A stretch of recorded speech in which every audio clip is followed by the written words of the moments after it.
हमारी संस्कृति में हमने सुना है कि ऐसे बहुत से उपाय हैं जिनसे घर में मौजूद चीजों से इम्यूनिटी को बढ़ाया जा सकता है। क्या आप घरेलू उपचार से इम्यूनिटी यानी प्रतिरोधक क्षमता को बढ़ाने के बारे में थोड़ा प्रकाश डाल सकते हैं? देखिए, इम्यूनिटी को रातों रात नहीं बढ़ाया जा सकता, हमें ये समझना होगा। आमतौर पर मेरा मानना है कि कई कारणों से लोगों की जीवन शैली और भोजन के पैटर्न को देखते हुए मुझे लगता है कि इसकी जांच होनी चाहिए, इसकी मेडिकल जांच होनी चाहिए। मुझे लगता है कि दक्षिण भारत के लोगों की प्रतिरोधक प्रणाली दुनिया के कई दूसरे लोगों की तुलना में बेहतर है, सिर्फ खान पान के पैटर्न, परंपरा, जलवायु और दूसरी कई वजहों से। आपको ये समझना होगा कि उष्णकटिबंधीय जलवायु में और जगहों की तुलना में कहीं अधिक जीव रूप पाए जाते हैं, जिसमें सूक्ष्म जीव भी शामिल हैं। उनकी संख्या और विविधता बहुत बहुत ज्यादा है। तो इस धरती पर रहने भर से ही सिस्टम और अधिक लचीला हो जाता है, क्योंकि हम हर समय इन चीजों के संपर्क में रहते हैं। ये एक पहलू है। एक और चीज है भोजन, एक और चीज है जीवन शैली। ये सभी पहलू हैं। बड़े पैमाने पर कृषि समुदाय होने की वजह से हम में से ज्यादातर लोग, अगर इस पीढ़ी में नहीं तो पिछली पीढ़ी में, हम सभी कृषि समुदायों से ही आए हैं। तो लोग जमीन पर रहते थे, इसने ही उन्हें जबरदस्त मजबूती दी। दुनिया के ज्यादातर हिस्सों में 80% से अधिक आबादी शायद 100 साल पहले खेती किसानी से दूर हो गई। भारत में हम जमीन से दूर हुए हैं केवल 25-30 सालों पहले। यह फायदा अभी भी हमारे साथ है। ये ज्यादा दिनों तक हमारे साथ नहीं रहेगा। अगर हर कोई ऊंचे ऊंचे अपार्टमेंट्स में रहना शुरू कर दे, धरती के संपर्क में आए बिना और लैब के चूहों की तरह रहना शुरू कर दे, हर चीज से सुरक्षित, तो हमारी इम्यूनिटी भी कम हो जाएगी। लेकिन मुझे लगता है कि ये फायदा अभी भी हमारे साथ है। लेकिन अभी मैं अपनी इम्यूनिटी बढ़ाने के लिए क्या कर सकता हूँ?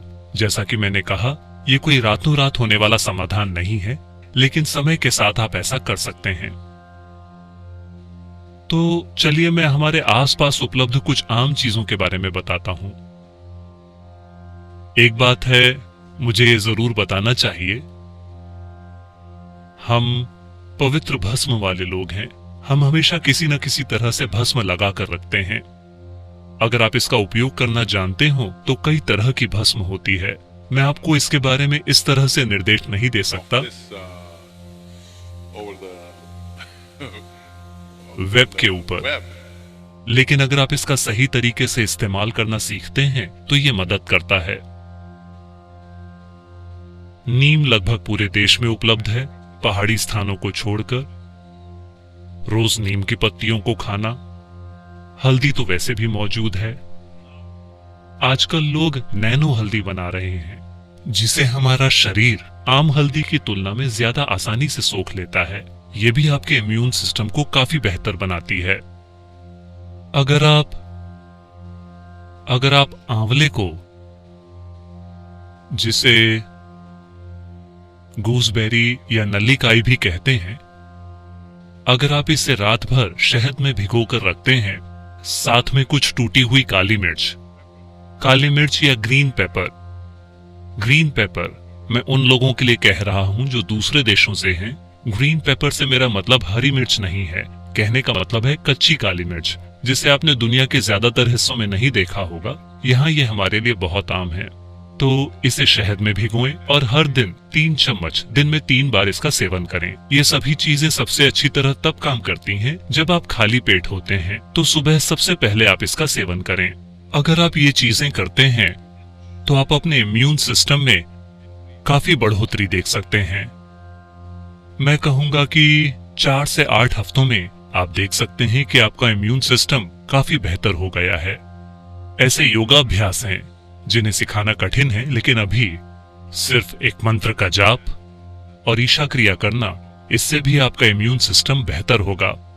ये बात साफ होनी चाहिए कि ये कोरोना वायरस का इलाज नहीं है, ना ही ये इसकी रोकथाम है। मैंने अपना जाप किया तो मैं जाकर लापरवाही करूंगा, ये उस तरह काम नहीं करने वाला। ये ऐसी चीजें हैं जिससे आप एक अरसे के लिए करते हैं और अपने सिस्टम को मजबूत करते हैं कि जो अगला वायरस आएगा, आप शायद उससे निपटने के लिए एक बेहतर स्थिति में होंगे। यानी अगर आप जिंदा हो तो हाँ, इसे हल्के में ना लें, इसे हल्के में ना लें।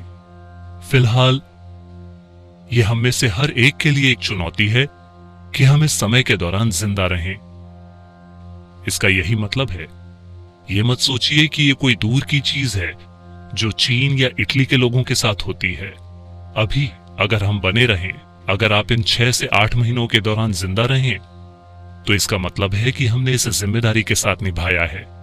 अगर हम में से हर कोई जिंदा रहता है, तो इसका मतलब है कि हम वाकई अच्छे हैं। हम जागरूकता और जिम्मेदारी के साथ जीते हैं, इसका यही मतलब है।